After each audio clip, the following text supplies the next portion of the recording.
Olá galera, sou o Vini. Estou novamente aqui para esclarecer algumas dúvidas pertinentes às pessoas que me perguntam sobre religião, entre outras coisas. Alguém ontem me perguntou se o Mário realmente foi vítima de algum serviço obscuro de magia negra, o que chamamos de feitiço, bruxaria ou macumba. Eu nasci em Salvador, 37 anos, vou fazer agora 38 dia 16, e esses anos todos que eu resido na capital baiana, na terra do sincretismo religioso, que aqui a gente tem uma forte acentuação em Salvador para o sincretismo religioso. São 365 igrejas em Salvador para cada dia do ano, ou seja, para onde você for em Salvador, do subúrbio à zona nobre, da zona nobre à periferia, existe uma igreja católica, porque aqui foi o berço do Brasil. Aqui nasceu o catolicismo relacionado ao Brasil, pois somos a primeira capital brasileira histórica, a mais antiga capital de todos estados, de todas as 26 capitais, 25 fora o Distrito Federal, que não é uma capital, somos a mais antiga. E sobre o Mário Schutzman, eu só posso dizer o seguinte: como eu vim de uma hereditariedade espírita, meu pai era do candomblé e da Umbanda também, e meu avô era espírita. Meu pai, ele frequentava as religiões de matriz africana, porque ele tinha uma crença nessas divindades da religião Iorubá. Na Bahia, nós somos famosos por cultuar as religiões de matriz africana, porque foi nossa herança transcendental e ancestral.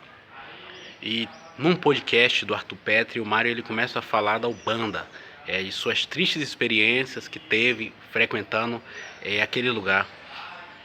As pessoas me perguntam o que pode ter ocorrido, se realmente foi uma vingança das religiões de matriz africana, por ele revelar os segredos oriundos internamente nos centros, barracões, roças. Quando a gente fala roça, barracões, tendas espíritas, centros espíritas, referimos ao lugar onde realmente se cultuam as entidades de luz. Porque geralmente as pessoas associam a macumba aqueles pratos de oferendas vistos na rua. É muito comum em Salvador, raramente agora, porque no ritualismo candomblessista e umbandista, se teve um acordo, até o Ministério Público ele propôs um acordo para assinar um TAC de não poluir. Então muitas obrigações que eram referentes arriadas, despachadas na rua, que não são macumbas. Macumba é um instrumento, agora estão sendo feitas nos firmamentos, nas trunqueiras, estão sendo feitas nos centros espíritas, nos quartos das entidades. Eu acredito que o Mário, no ponto de vista moral, ele errou.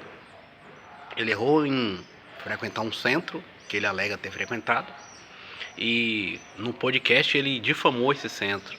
Mas nem por isso as entidades de luz iriam atrás do Mário para cobrar isso. Ele simplesmente difamou. A pessoa pode ir na Igreja Universal, não gostar da forma que pede oferta, dinheiro. A pessoa pode ir na igreja do apóstolo Valdemiro, não gostar da forma que pede dinheiro, etc.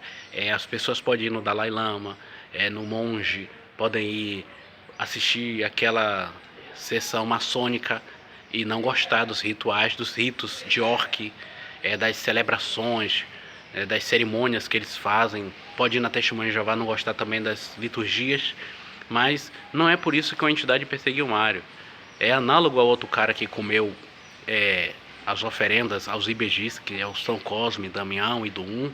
Ele fez desafios no YouTube degustando essas oferendas. Ali sim tem um problema. Por que tem um problema? Porque ele tinha consciência de que aquilo era uma oferenda, não era algo direcionado a ele. E ele também não era criança, ele tem plenas faculdades mentais do que estava fazendo, o bluesão. Ao comer as oferendas, como eu disse ele num recado, num comentário, ele precisa devolver as oferendas que ele comeu anos atrás, porque ali sim foi um assinte às entidades de luz, que ainda que sejam de luz, existem os eguns. Eu acredito que esses eguns que perseguem o bluesão perseguiram o Mário em algum momento de sua vida. O porquê perseguiram? Porque existem também os espíritos que não são de luz, são os espíritos decaídos, não evoluídos.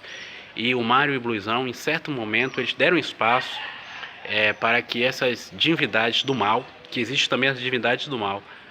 A gente vê muito bem em Dragon Ball Z que existe o Deus da destruição. Da mesma forma que existe o Deus da construção, existe o Deus da destruição. E nas entidades que regem o sincretismo religioso, não poderia ser diferente. Acredito que Mário e Bluizão, sim, abriram um cordão astral, uma fronteira, né?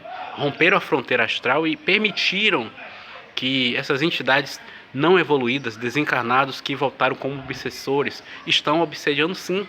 Tendo em vista o estado de espírito deles, existem sim situações onde os obsediadores eles continuam perseguindo uma pessoa.